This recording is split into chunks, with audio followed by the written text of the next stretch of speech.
Bonjour, c'est Margot, j'espère que vous allez bien. Nous sommes aujourd'hui le lundi 25 novembre. Alors là, il y a une vidéo assez urgente à faire parce que ça concerne la motion de censure qui menace le Premier ministre lors du vote du budget. Je crois que ça va avoir lieu le 27. Non, le 28, oui, enfin c'est bientôt, le 28 je crois, oui. Non, je sais plus. 27 ou 28, ça y est, bon. Non, c'est la retraite le 28. Bref, allez, c'est pas grave. Mais en tout cas, c'est bientôt. Alors, je voulais regarder avec vous qu'est-ce que ça va nous amener hein, pour la France.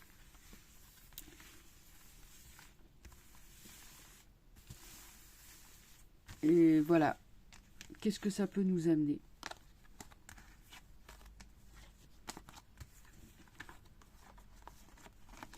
Parce que quand lui, il va être... Enfin, si jamais... parce que le RN a laissé entendre que, bon, oui, qu'il allait voter la motion de censure, normalement, c'est la chute du gouvernement. Donc, si le gouvernement tombe, je crois savoir que le Premier ministre, il tombe avec. Je n'en suis pas sûre à 100%, mais je crois savoir que oui. Et dans ces cas-là, eh bien, on va se retrouver avec une nouvelle dissolution, donc rechercher encore un Premier ministre. Enfin, je sais pas, ça risque. Je sais pas trop ce qui va se passer. Donc, on va regarder, on va demander aux cartes. Est-ce que ça va être bon pour la France? C'est ça qu'il faut savoir. Parce que bon, si c'est pour regarder la énième fois, oui, c'est pas extrêmement intéressant de regarder la énième fois si on va être encore pendant 2 mois sans Premier ministre, et de la part d'un gouvernement croupion, quoi, un gouvernement sans intérêt, qui ne reflète pas du tout le vote populaire. Maintenant, c'est surtout savoir, est-ce que ça va être l'impulsion qui va enfin débloquer les choses et faire bouger la France, faire bouger les choses dans le bon sens. Moi, c'est plutôt ça qui m'intéresse. Est-ce qu'on peut s'attendre à quelque chose d'important et de significatif pour le pays, si jamais y a ça qui arrive? Alors, justice. Bon, effectivement, ça c'est le passé. Ah, c'est le présent. Et ça, c'est l'avenir. Alors, les 3 cartes sortent droite. Et en fait c'est marrant, le jeu, il est complètement clos.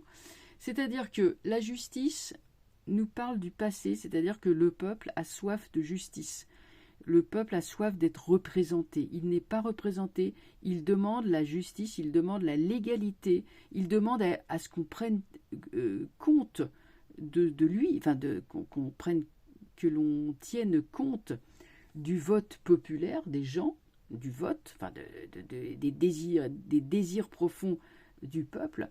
Donc là, nous avons quand même, avec la justice, nous avons une volonté populaire qui est forte que enfin on tienne compte. Ça, c'était le passé.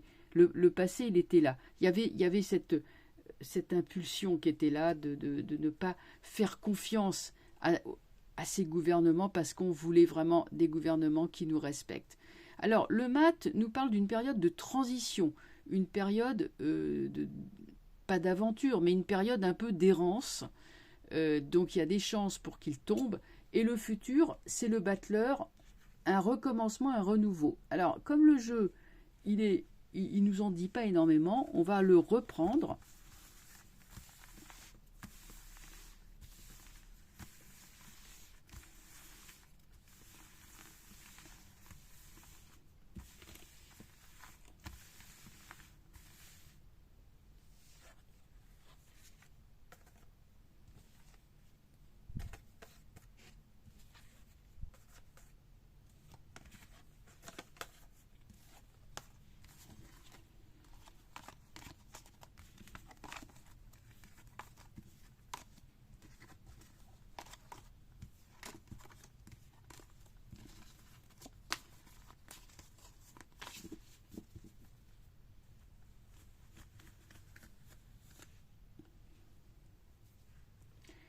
Alors, on regarde.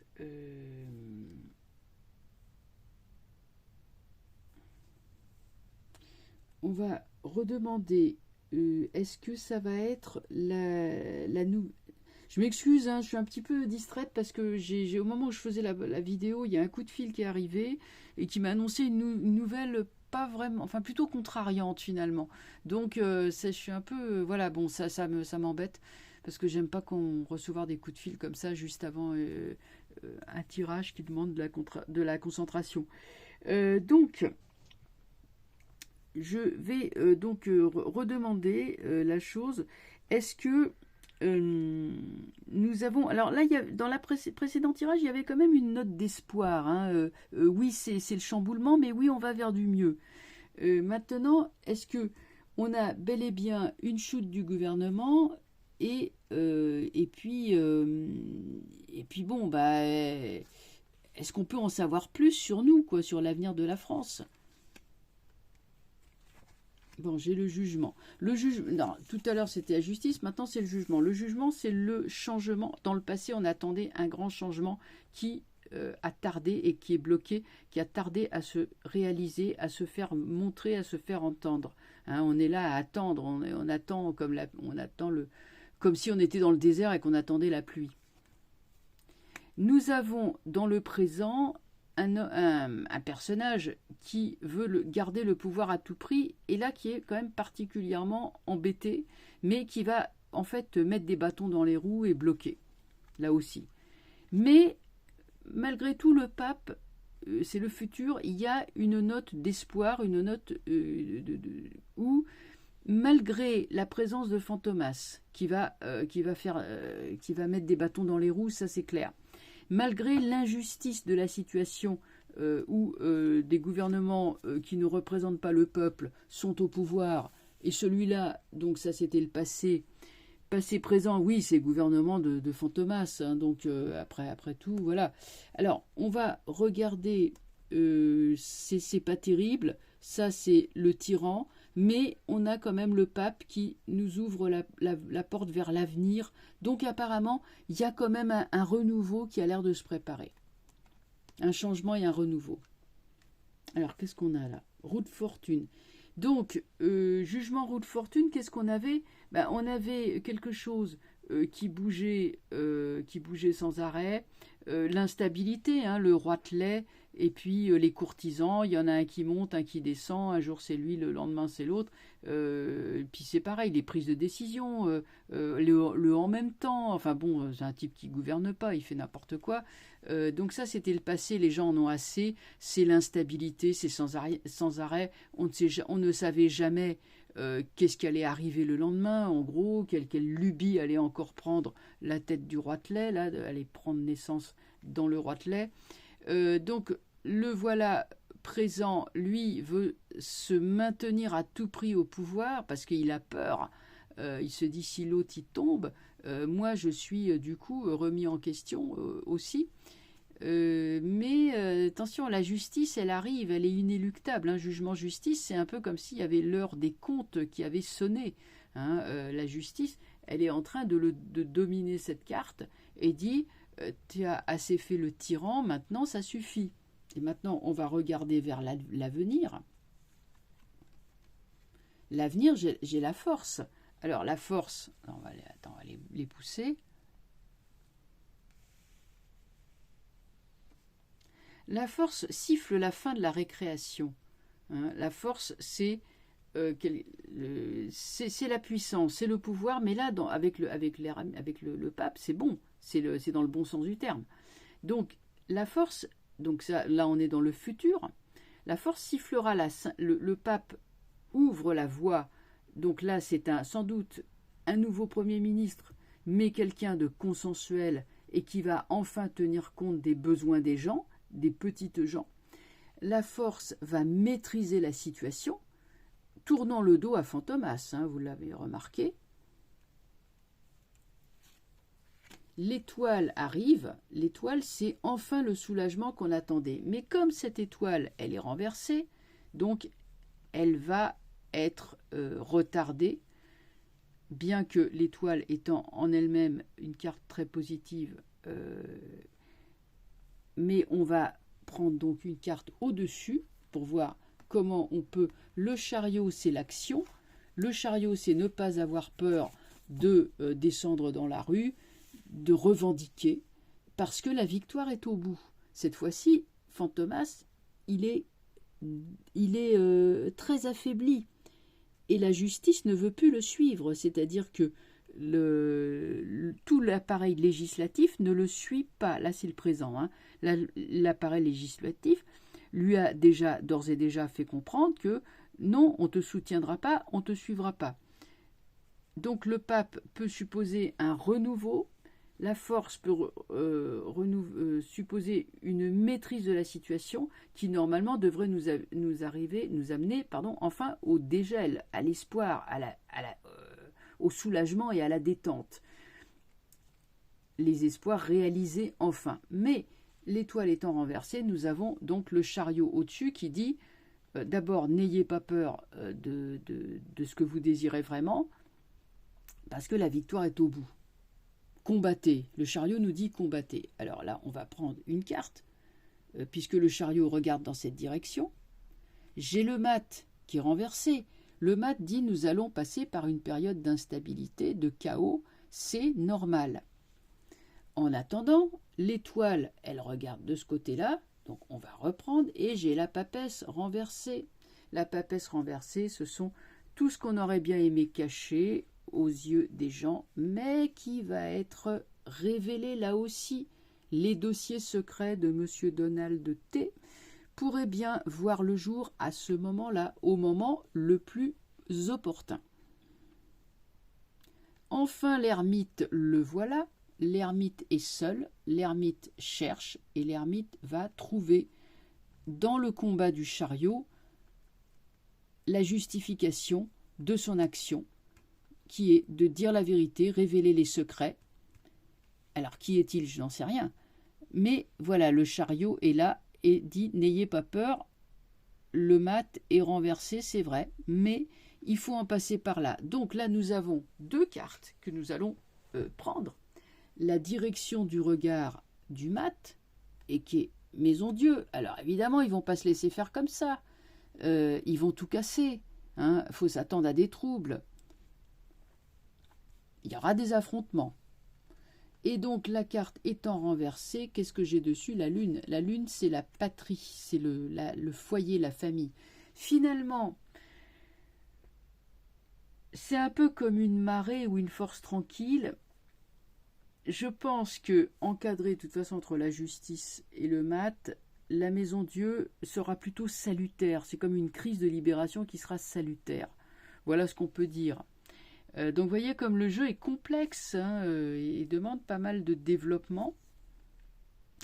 Je pense que là je vais, pour le coup il est extrêmement parlant, hein, la lune étant quand même la dernière carte en dernier ressort. C'est la carte qui domine finalement, hein, parce qu'elle est tout à fait en haut du jeu. Et la lune nous dit retour à la sécurité. Après être passé par l'insécurité. Donc vous voyez comme les ramifications de tout ce qui se passe sont très étendues, mais au final, on arrive quand même à retrouver notre équilibre après être passé par une période de chaos. Donc nous avons une accalmie, une maîtrise, une révélation des secrets, mais tout ça n'ira pas de soi. Un homme ose le faire, un autre homme ose lancer le combat, il se lance seul, c'est le l'outsider qui arrive, il fait péter les choses pour retrouver la sérénité, la sécurité, la stabilité d'un foyer, pas donc des familles, de la patrie, enfin, ce qu'on peut appeler comme on veut, c'est le pays. Et moi, vous savez, cet ermite et ce chariot, ce mat qui sont seuls, moi, ça me faisait penser, je ne sais pas si vous vous souvenez, hein, mais dans les années 80, c'était en 1980, quand Lech Walesa s'était dressé contre le système communiste à lui tout seul, mais c'était impensable. Un homme osait se lever contre le communisme. C'était un système qui était tellement répressif, que là, on avait un homme qui se dressait contre ce système. Et ce type est allé en prison plein de fois. Alors bien sûr, Wałęsa, après, les gens disent « Ah oui, il n'était pas bien, ceci, cela ». Enfin bon, on peut toujours critiquer. Mais le Wałęsa des chantiers navals de Gdansk en 1980, c'était quand même l'homme qui a osé se dresser contre tout un système. Et ça lui a réussi. Il a réussi à faire tomber ce système. Eh bien, vous voyez, j'ai un peu l'impression qu'il y a quelque chose d'assez similaire qui va se produire. Voilà, et qui va mettre fin à un système qui est complètement vacillant, parce que, bien sûr, quand en 80, le système communiste, il tenait plus déjà, il ne tenait plus, je dirais pas que par un fil, mais il était déjà très affaibli, et ça, personne ne le savait, sauf les spécialistes, mais pas le grand public. Et puis, la Russie de Staline, je veux dire en 1930-1935, personne n'aurait osé aller contre ce système et dire tout haut, et se dresser, se rebeller tout haut, parce que le système était alors très fort. Et les gens ne pouvaient que subir la répression en se faisant tout petit, en espérant que ça ne tombe pas sur eux, bon, etc. Mais des décennies plus tard, donc là nous sommes 50 ans plus tard, hein, le système avait quand même sacrément pris un coup dans l'aile. Il y a eu des gens qui ont contribué à le faire tomber, comme Solzhenitsyn et d'autres. Mais tout ça pour dire que le temps a usé jusqu'à la corde ce système, jusqu'à ce qu'il ne tienne plus que par quelques artifices. Hein. Moi, vous savez, en 89, quand le mur de Berlin est tombé, tout le monde a été surpris, moi la première. Hein. Voilà, je me rappelle qu'il y avait quelqu'un de ma famille qui était allé à Berlin 2 mois avant et qui avait vu le mur et qui s'était dit « Mais quand est-ce que va tomber ce mur ?» Eh bien, 2 mois après, le mur est tombé, voyez. Donc c'est pour vous dire qu'à l'époque, en 89, personne ne se doutait de ce qui allait se passer.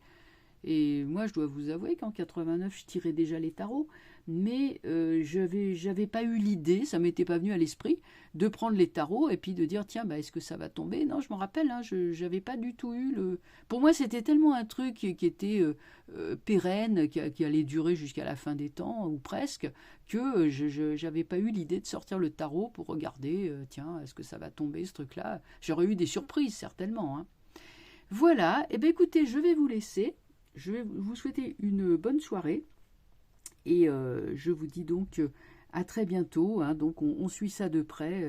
Je pense qu'il va y avoir des changements importants là cette fois-ci qui vont se produire. Enfin, le jeu a l'air de dire quand même que là, ça va impulser dans une certaine direction qui va nous amener en gros vers la sortie. Voilà. Je vous souhaite donc une bonne soirée et je vous dis à très bientôt. Au revoir.